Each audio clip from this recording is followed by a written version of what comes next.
As our former minister, Julie Agacho, used to say on days when we switch, if you're here for 9 o'clock Mass, you're late with the time change. Welcome to the Unitarian Universalist Church of Evansville. My name is Tom Moore. I'm the worship leader this morning, and we do welcome you all. We'd like to begin our service by singing hymn number 188, which is an adaptation of a Rumi poem. Stand if you're willing and able, and we'll sing this through. It's written as a round, but rather than that, we'll sing it through 3 times.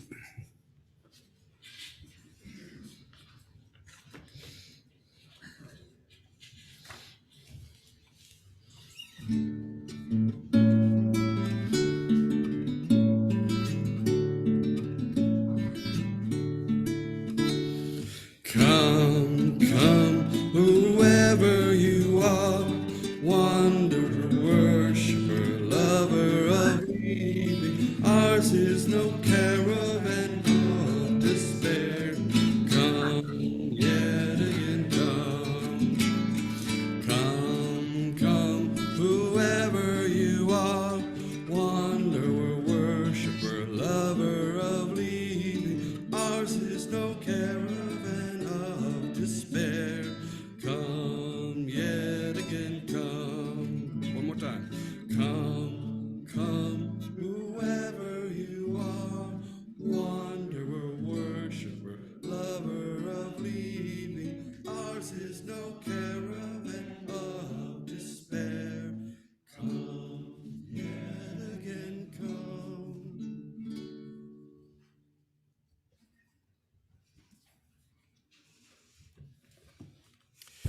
Thank you, and again, welcome to the Unitarian Universalist Church of Evansville. Whoever you are, however you got here, whatever your race, sex, gender identity, political affiliation, or none thereof, whoever you are, however you got here, you are welcome, and we welcome all the essence of who you are.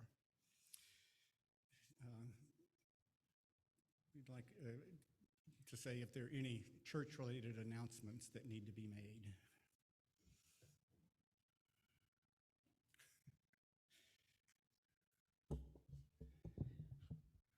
morning.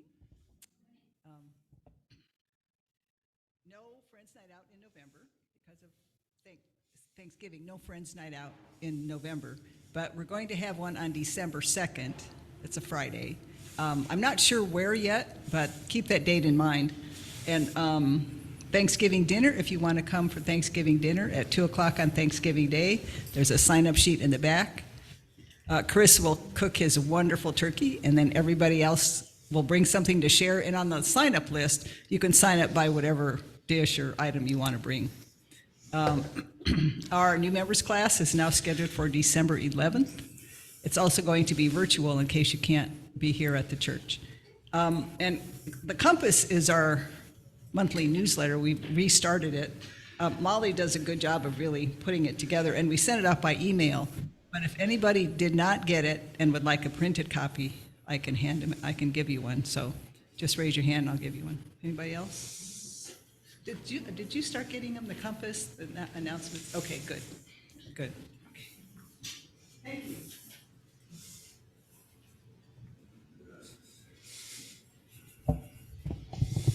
So, some weeks ago, we went to Deerhead for pizza for Guys Night Out, and it went over very well. And I asked for volunteers to do it again. Nobody stepped up yet. Okay, so I will again. So, date, time, where, probably Taroni's, either on Weinbach or down on Main Street, one of those. Find a table, have a lot of beer and a good pizza, and enjoy our evening the way we did last time. Don't know when yet. I need to know if anybody else is interested. So see me after, during the meet and greet, whatever.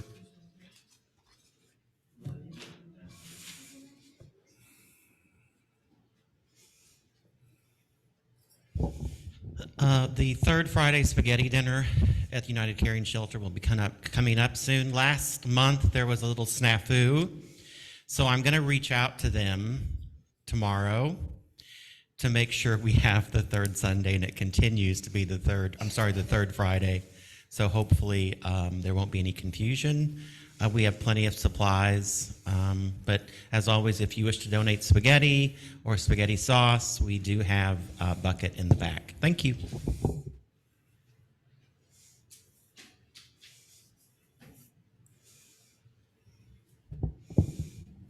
Habitat for Humanity of Evansville has an interfaith habitat build, and if any of you are interested in participating, the first weekend for this year, it hadn't gone on during the COVID years, is back on, and it's next weekend, the 12th and the 13th, Saturday and Sunday, and the synagogue, the Islamic Center, Buddhists, Hindus, the whole Christians, all of them. There's a bunch of different churches involved, and so it's a nice way to get to know each other and to help build a home for someone to purchase an affordable home. Yes.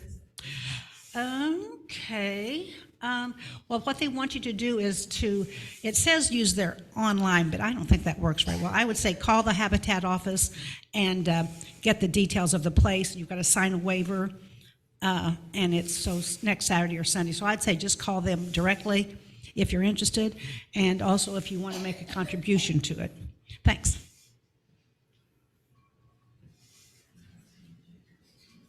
Any other announcement? Oh, great. It's in James, but I don't know the exact address.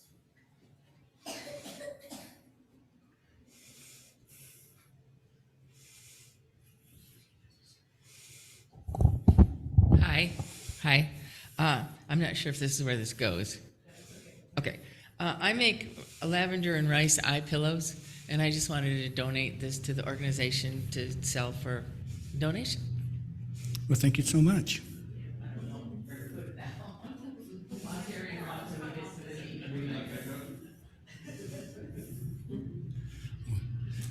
Any other announcements?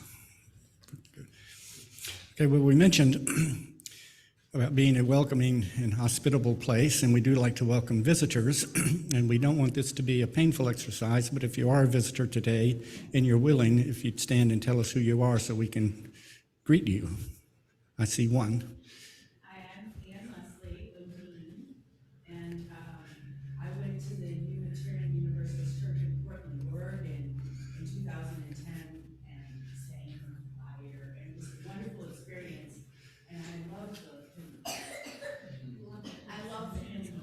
Oh. Super.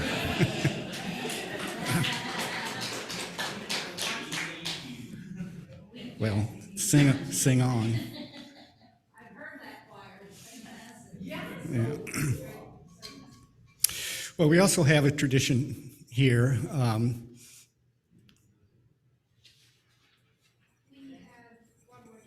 Oh, I'm sorry. Oh, that's right. That's right. She's been here before, though, hasn't she? Yeah. Well, if you get a chance, this child has gorgeous eyes, so please take a moment to come and rejoice in that. But we also take a few minutes to stand, move around, and greet one another. So let's take a few minutes and do that, and then we'll continue with the service.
And now with Unitarian Universalist churches worldwide, we light our chalice. And may I have a volunteer, please? Looking right at Ken.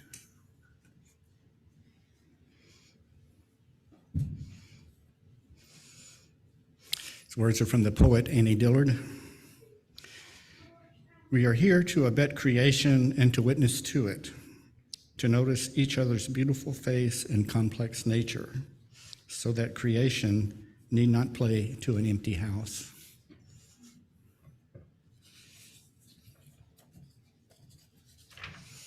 Thank you, Ken.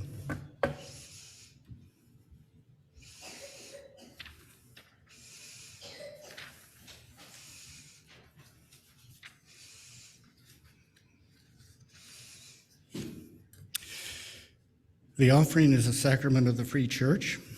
It is supported by the voluntary generosity of all who join with us. The offering will now be given and received in grateful appreciation of our shared hopes and values. Let me say, as a healthy community, would say if you need money, take it out. If you have money, give. And also, if you're a visitor today, please let the plate pass you by. Your presence is gift enough. We have 2 volunteers, please.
Thank you for those gifts. We trust they will be put to wise and judicious use, and thank you for all the ways you support the life and work of the Unitarian Universalist Church of Evansville.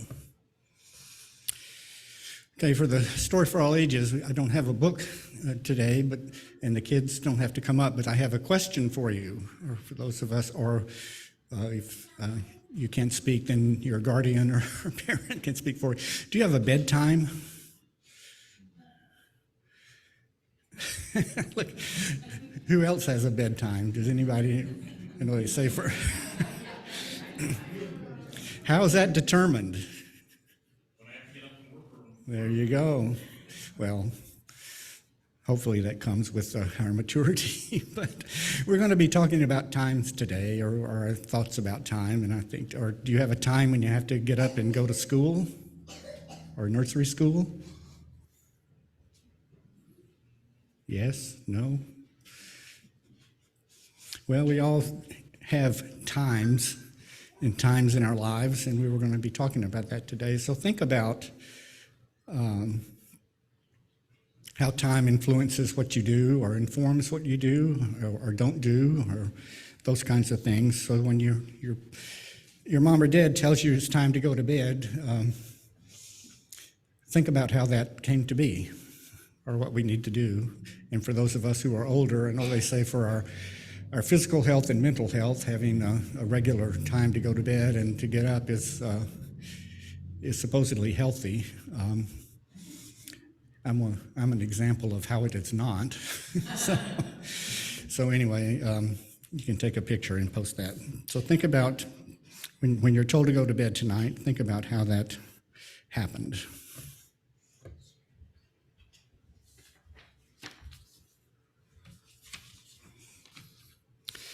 I should say that when we met at worship committee, this topic came up because it is the day that we go from daylight savings time to standard time, and then of course we'll go back again in the spring, which is whatever. And so we just thought, well, what about time? Let's think about time and how we relate to it, and again how it informs our living.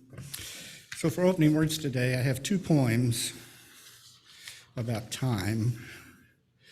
And the first one is by Joe Massocco, however you want to pronounce that. A poem about how time flies. Tick tock, life is counting down on your internal clock. Memories that feel as if they occurred yesterday turn to flashes of moments that seem to fade away. People you once knew walk by without a clue. The times you once shared exist as if you were never there. Years fly, friends die, and you never know when you'll say your last goodbye. Oh, but how I wish I could turn back time, spend it with loved ones, and cherish what once was mine.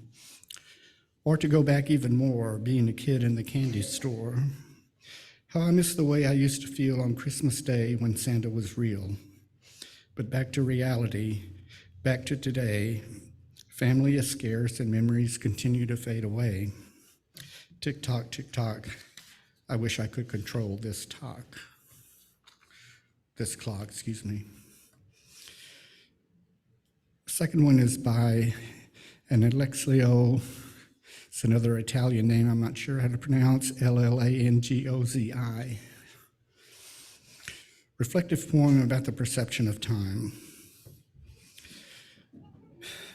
Time is slow, time is fast, it never stops, but always lasts. It's time for bed, it's time for school, to waste your time is to be a fool. If the time is right, the timing will be perfect. Having the time of your life will always be worth it.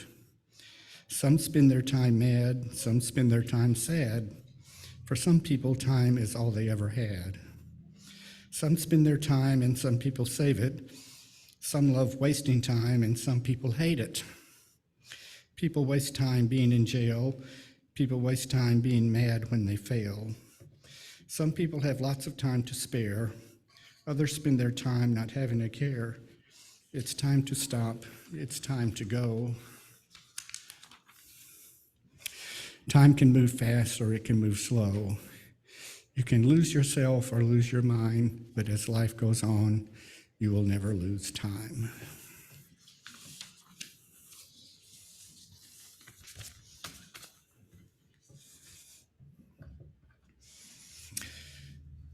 We spend a few moments each Sunday to taking time to share the stories of our lives. We cherish all that's been shared this morning. We also know that not every joy, sorrow, or concern can be shared. It rests too close to the heart, and I will put one pebble in the bowl for all those concerns.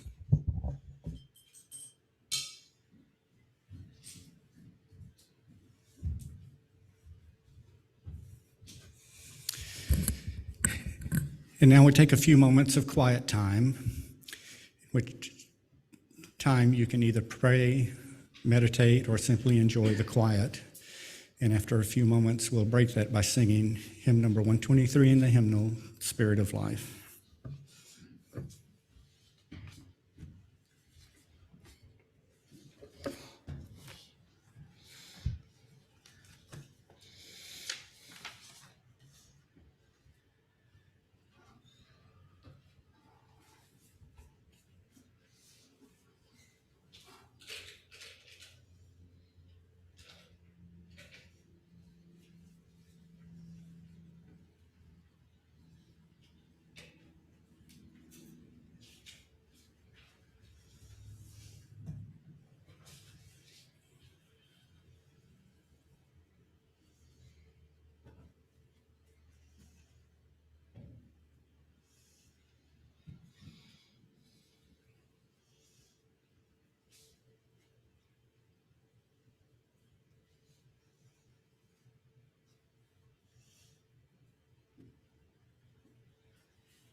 Spirit of life, come unto me.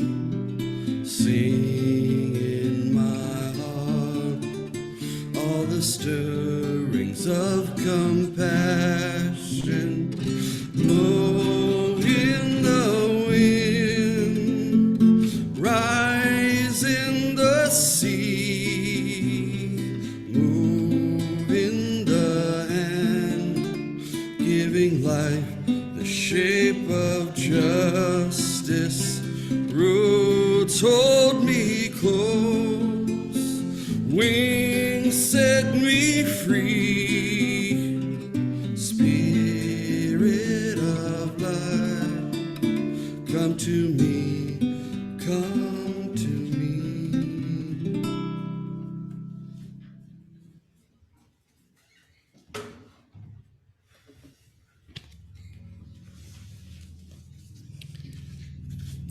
Damn it.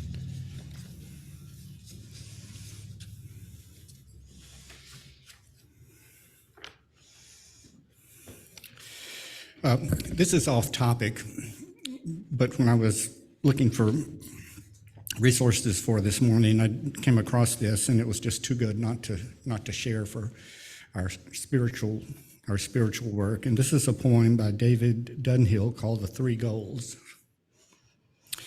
The first goal is to see the thing itself, in and for itself, to see simply and clearly for what it is. No symbolism, please. The second goal is to see each individual thing as unified, as one with all the other 10,000 things. In this regard, a little wine helps a lot. The third goal is to grasp the first and second goals, to see the universal and the particular simultaneously. Regarding this one, call me when you get it. Anyway. As I mentioned, since this is a day that time changes, or at least from our perspective, time changes, so we thought we'd spend a little bit of time thinking about that. And there's a couple of things I just want to put out, and then we can see what you think. The first is I have a memory of the NPR show, and I think it's now all online. I don't listen to it much anymore, but it was called Speaking of Faith. And Krista Tippett, the host, was talking to a physicist. And he had been, and I don't remember anything else about the conversation, but he had been to Tibet or somewhere in the East by invitation to speak to a group of Buddhist monks. And these were older monks, well-educated, deep meditators, people who had studied Buddhism forever. And so he was talking to them about physics.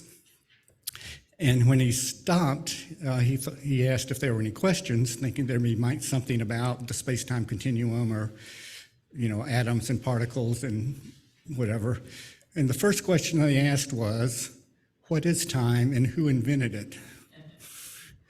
Which I thought was, from the West, we don't think about that. Second thing is, or I want to put out, is that we, at least in English, only have one word for time. And other languages have more than one word. And I remember this from college or seminary. At least in Greek, there are two words for time. One is chronos, which means when something is right, when the time is right. Like a fruit will ripen when it's right, or a baby is born when the time is right.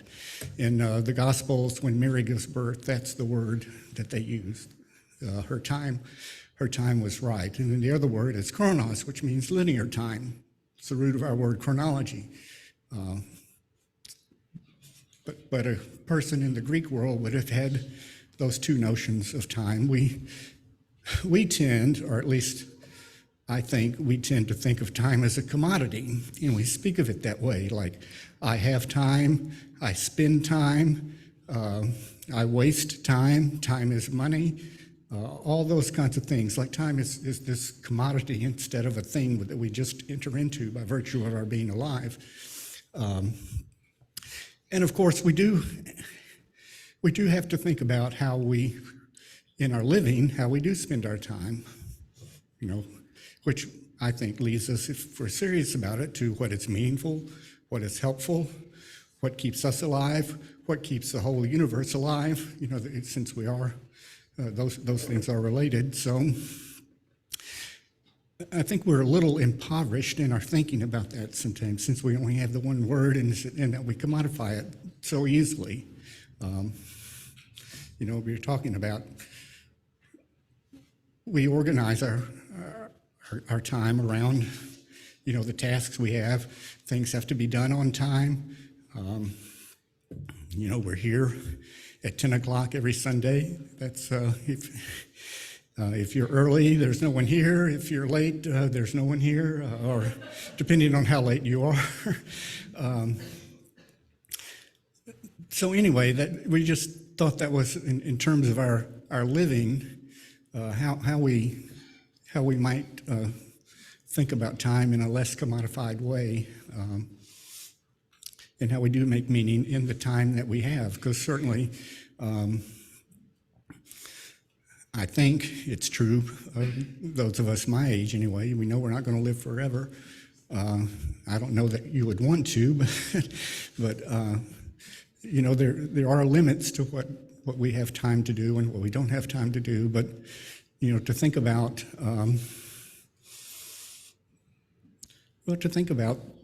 the length of time. I have a fossil at home that I picked up years ago. My wife knew somebody who lived outside of Corydon, and 22 million years ago, Corydon was underwater. The seas, we just, as time passed, which later became the Ohio River, and it could be 65 million years old. It could be later than that. I don't know. But when I look at that and I think about my time, it just is. It's minuscule, and we all just have these moments together, and I don't know that we think about those limits very often. But anyway, how do you all manage time, and do you think about it as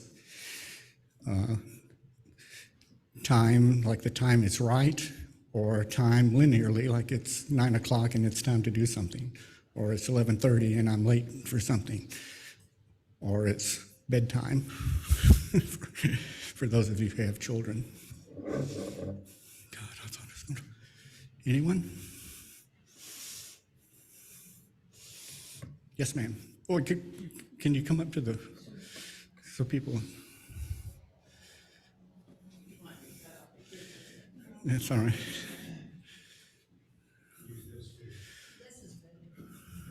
Yeah, it really is. When I was in 10th grade, my parents took my sister and I to the Grand Canyon for a raft trip down the Colorado River. And for the first time, and in a very sensitive time of my life, I saw time. At the Grand Canyon, you see time. And from that moment on, time took on a different meaning for me. And I was thinking about that, sitting over there thinking, maybe next year I'd do the time. I'd lead the time Sunday, the time. And I talk about the Grand Canyon and how you can see time. But then I thought, as I drove in today, I saw time. I saw time in the fields. I saw time a week ago when there was color in the leaves and now there isn't. And we see time in the moon. We see time in the stars as they move across. So I guess I'm going to be open to seeing time. And I just wanted to mention that to you. Thank you.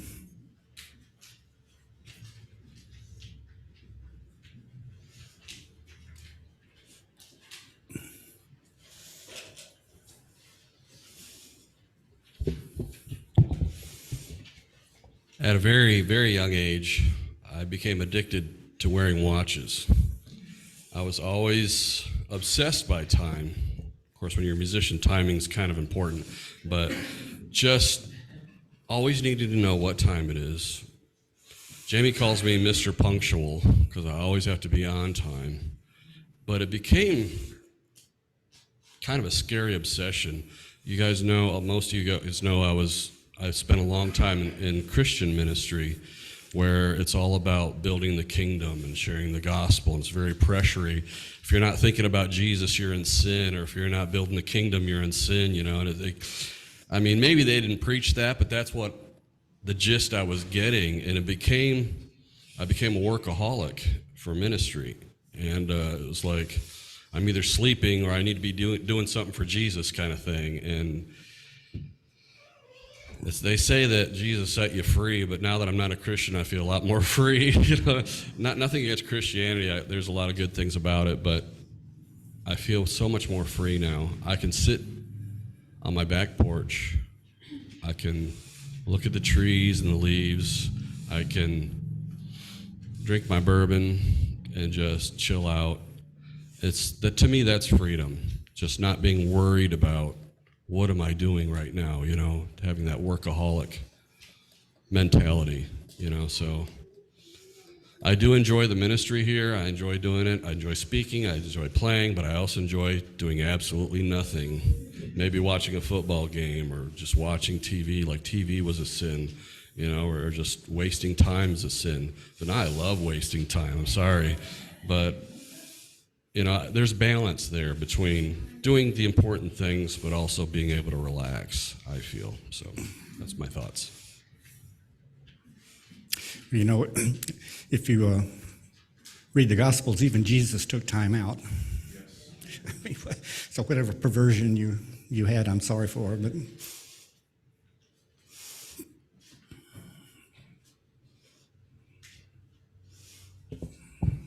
So I work for major corporations, IBM and Raytheon Missile in Tucson, and I was with IBM for 35 years. So everything was on a time schedule. When you arrive, when you go home, when is lunch, when is break, whatever. Actually, our breaks were pretty open, so they were loose like that. And Raytheon was much the same way, another corporation. But then I retired, and we moved here. In fact, 4 days after my retirement party, we were in the car on the way. Barbara and I, we'd already been married at that point. And it's really nice to be able to get up when we want to get up, which is generally within about a 15-minute time frame, because we time ourselves rather than being timed for us. And life just feels much easier to move with. So, and I understand what Tom said about time being a commodity in our society, and I would like to expand that a little bit more, find out more about the underlying meanings of time other than, the reason I was going to get up here to begin with is they found on Mars, they've discovered with our lunar rovers and such, not lunar, Mars rover, that the thing is still alive. It still has enough heat in its core to be causing volcanic eruptions, maybe minor, but they're still happening on the surface of Mars, some 29 million years after the last major one. Thought that was significant. Thank you.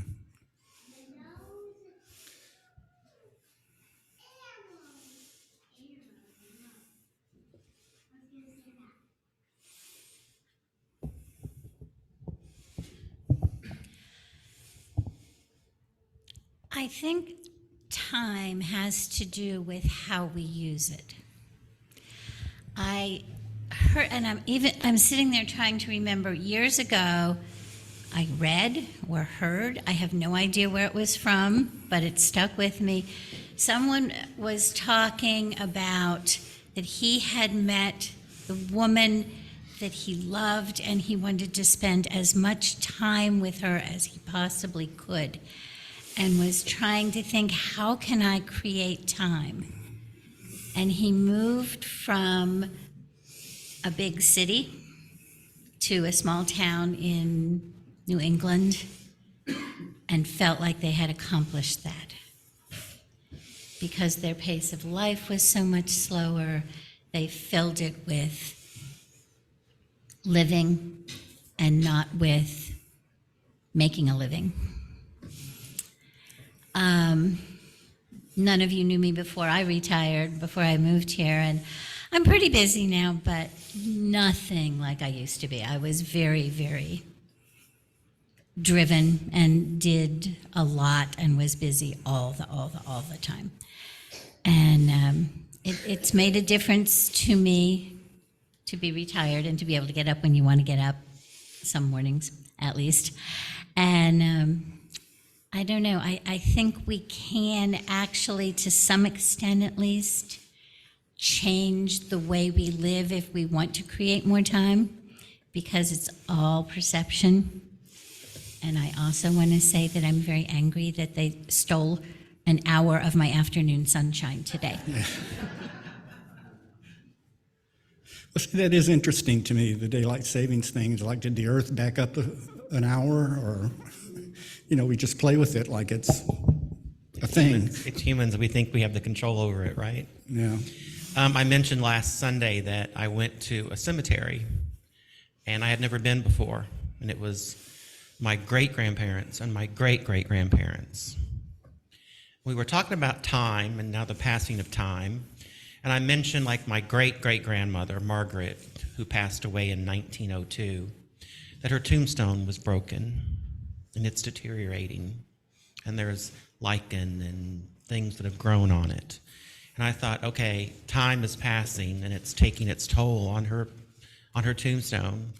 And really, except for in here and in here, I don't want the passing of time to let her be forgotten. So I have in my head to stop so time won't forget her. I want to go fix her tombstone. I want to go clean the lichen off of it, because I just don't want the passing of time for someone, is because the reason I'm here, to be forgotten. So I think if I can stop time a little bit so she'll stay remembered, maybe that'll be my personal revenge of stopping time. So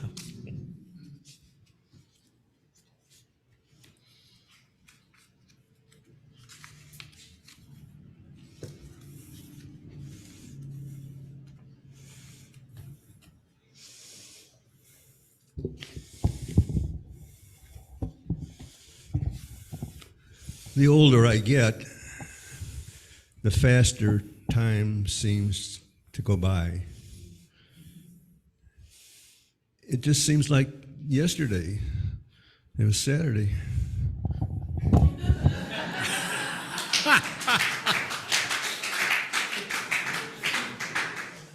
Thank you, Joel. Well said. Very well said.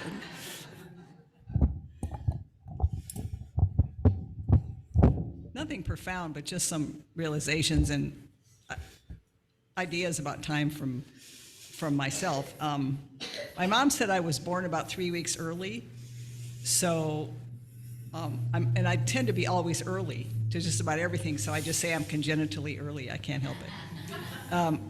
When we were kids, Mom would make us go to bed in the summertime at 7:30, and the sun was still out. And all the kids were still playing in the neighborhood, but we had to be in bed, so that was so aggravating. First grade, I loved school, and Christmas vacation came up, and we were going to not have school for 2 weeks. And I cried because 2 weeks was so long, I couldn't believe it, and now I blink and it's gone. And like Ken said, now that we're retired, it's even hard to keep track of the days sometime. And people say, well, have a good weekend. Well, it's kind of like every day is a part of the weekend now, because we don't have really any place to go unless we schedule it. And at 70, almost 71, I feel fine being that age, but it feels weird because all that time has passed, but it feels like it's kind of the blink of an eye in some ways. Yes. So like I said, it's nothing profound, but time's a very interesting concept to think about, and the whole daylight savings time and standard time. And I guess the Senate passed a law or a bill they want to be year-round daylight savings time, but apparently that's not good for our health. And it should be standard time. When we lived in Arizona, it was standard time all the time. They don't change time, and it was fine. It was fine. So anyway, that's my contribution. Yeah, well, 2/3 of Indiana is that way. You can go to Jasper and ask somebody what time it is today. Who knows? Well, the election state, Yeah. 6 to 6 Yeah. It's odd. At some point several years ago, it came to light to me that time is now and that's it. This is the only time it's going to be. I don't even know what the date is today. November 6th or 7th, 11:10 a.m. 2022. At 11:11 a.m. 2022, 11:10 is gone, and we can't get it back. So I started thinking about my life in terms of, not hardcore, what have I done this minute, this day, this time? What have I done, that's made this time worthwhile? But I am conscious of you can't get it back. And I was having a conversation with someone about a year ago. It was a family member who sort of lives to be mad at someone or something. And she was talking about a situation and how she was going to react to someone or treat someone because she didn't agree with this person or this. And I just looked at her and I tried to talk her down a little bit. This really isn't healthy for you or the other person. You might not have much more time with this person left. And she wasn't backing down. And finally, I just said, your life, your time. That's right. And that's kind of how I try to view every day. This is my life, my time. What's it going to mean? Thank you. Very well said. Anybody online? Oh, I'm sorry. Well, maybe not. Oh. I think I'm on your side. Believe me. Okay. I don't usually do these things, so I don't know how to. Is that okay? Yeah. Time. Really interesting topic. I think that for me, now is the only time I really do have. And so, I'm living with my mom. She's 92. And she finally said, okay, you can come and live with me. And I'm a pretty good housemate, which is nice. I've been learning when to do something and when to draw away. But I decided that whenever I felt like hugging her, I was going to do it. And that has been the most fun, because she's not a demonstratively, affectionate person physically, which I kind of didn't realize until I started living with her.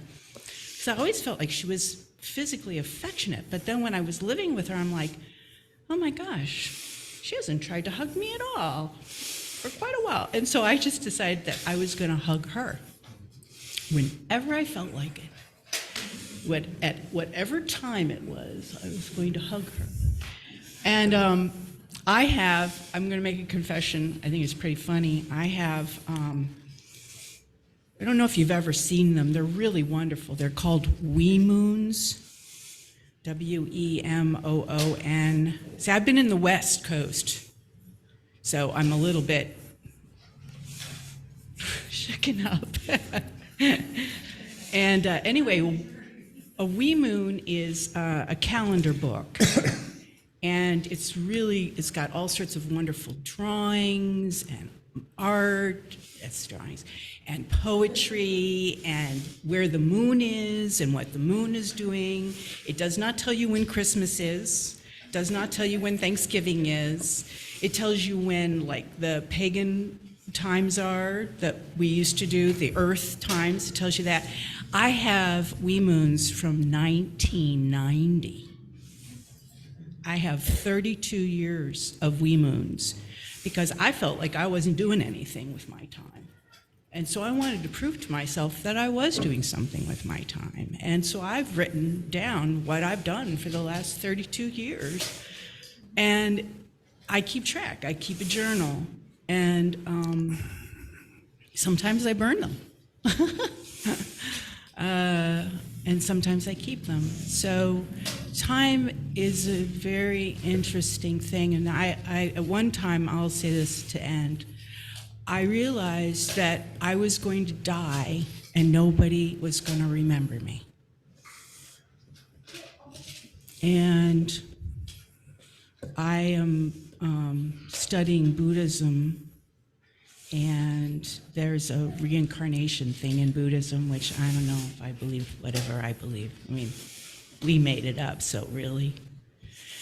But that thought of like letting go, and I became okay with the fact that I was going to perish at some point. Hopefully not too terribly in the moment, because I'm a chicken, but that I was going to be gone and nobody was going to know anything about me, and that probably was just a time. I was just a time. I was in a time, I was in a time, that was a time, and it's gone.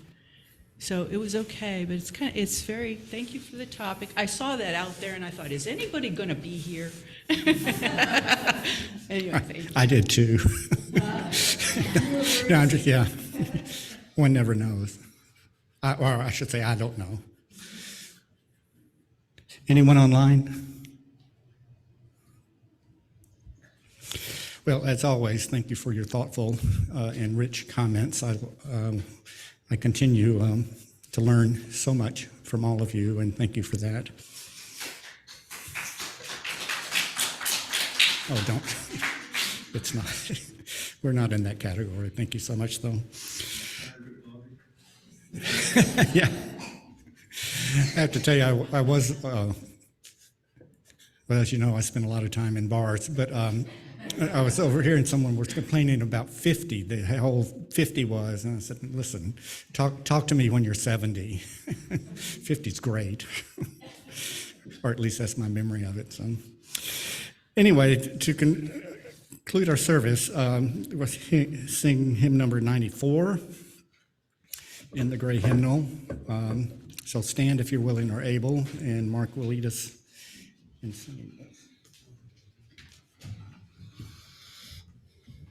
As the great philosopher said, time keeps on ticking, ticking, ticking into the future. I had to throw that in there. Okay, I didn't know this song until a few days ago. Might be unfamiliar with it. So I'm just going to hum through it real quick so you can get the melody line, hopefully, without botching it up. Here we go.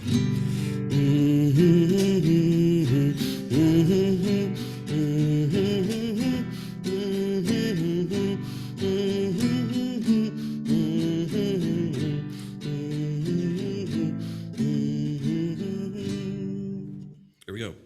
What is this life if full of care? We have no time to stand and stare, no time to stand beneath the boughs and stare as long as sheep or cows. No time to see when woods we pass, where squirrels hide their nuts in grass. No time to see in broad daylight streams full of stars like stars at night. No time to turn at beauty's glance and watch her feet, how they can dance. A poor life this, if full of care. We have no time to stand and stare. It's a cool song.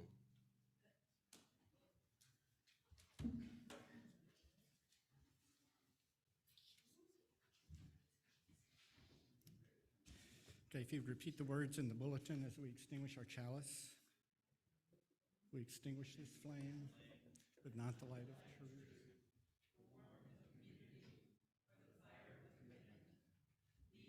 Carry in our hearts till we are together again. Closing words are another poem called Happiness. It's about a reflection at the start of the day by Raymond Carver. So early, it's still almost dark out. I'm near the window with coffee and the usual early morning stuff that passes for thought. When I see the boy and his friend walking up the road to deliver newspapers, they wear caps and sweaters, and one boy has a bag over his shoulder. They are so happy. They aren't saying anything, these boys. I think if they could, they would take each other's arm. It's early in the morning, and they are doing this thing together. They come on slowly. The sky is taking on light, though the moon still hangs pale over the water. Such beauty for a minute. Death and ambition, even love, doesn't enter into this. Happiness, it comes on unexpectedly and goes beyond, really, any early morning talk about it. Go in peace, and may your living bless the world.